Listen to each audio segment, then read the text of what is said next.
Les tengo que mostrar lo que fue una entrevista que hizo Marco Rubio, en el que él expone nuevamente a Zelensky como una persona que pareciera no tener palabra, como una persona que en reuniones privadas pareciera estar dispuesto a decir cualquier cosa y después sale frente a las cámaras a decir algo totalmente distinto para hacerse ver como una persona más fuerte, un líder más imponente. Esto es algo que hemos visto en los últimos 3 años innumerables veces, y Marco Rubio como secretario de Estado, ¿ok?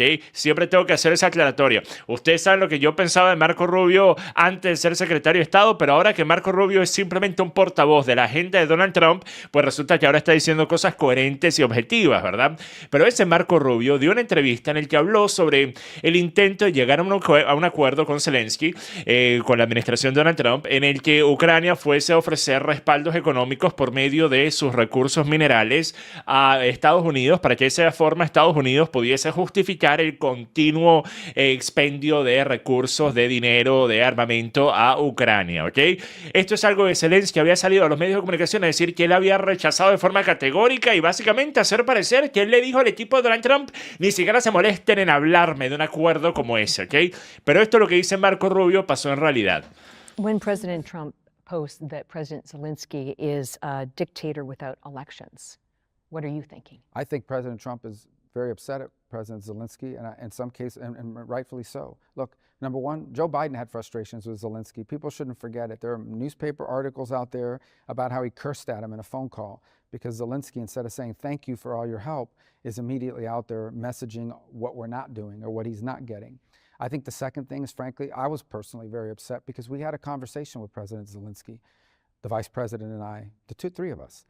And we discussed this issue about the mineral rights. And we explained to them, look, we want to be in a joint venture with you, not because we're trying to steal from your country, but because we think that's actually a security guarantee. If we're your partner in an important economic endeavor, we get to get paid back some of the money the taxpayers have given, close to $200 billion.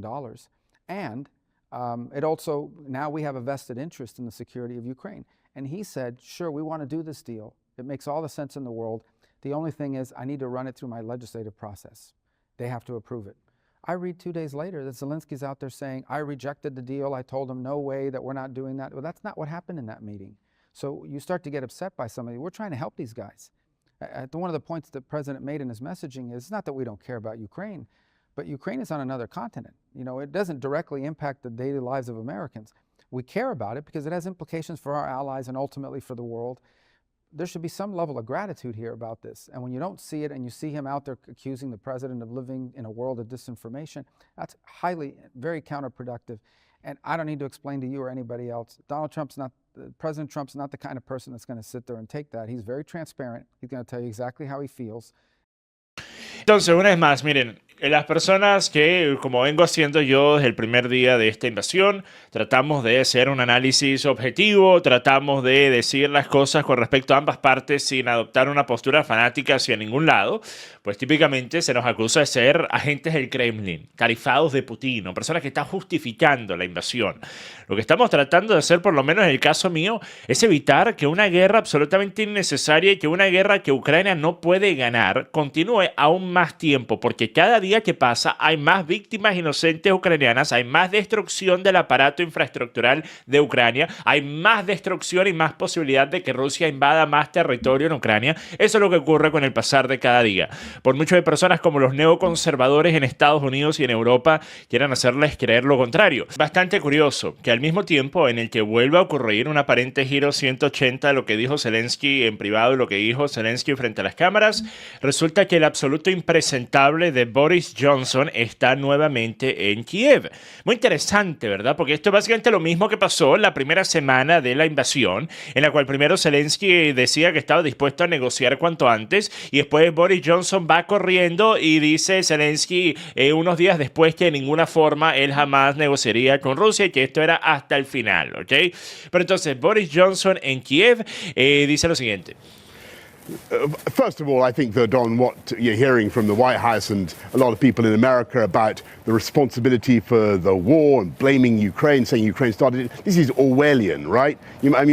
Entonces dice, es orwelliano que estén tratando de responsabilizar o culpar a Zelensky de algo, ¿verdad?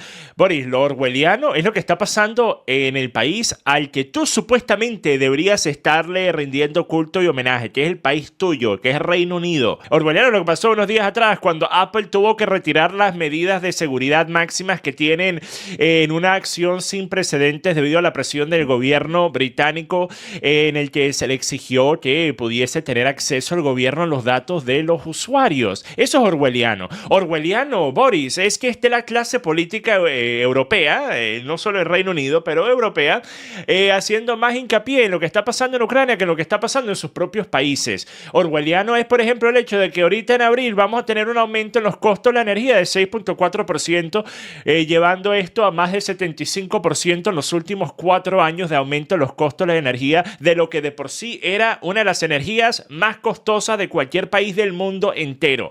Orwelliano lo que está pasando actualmente en el Reino Unido. Pero claro, lo único que importa es Ucrania. Lo único que importa es seguir enviando cuanto dinero se pueda, porque esto tiene que durar para siempre.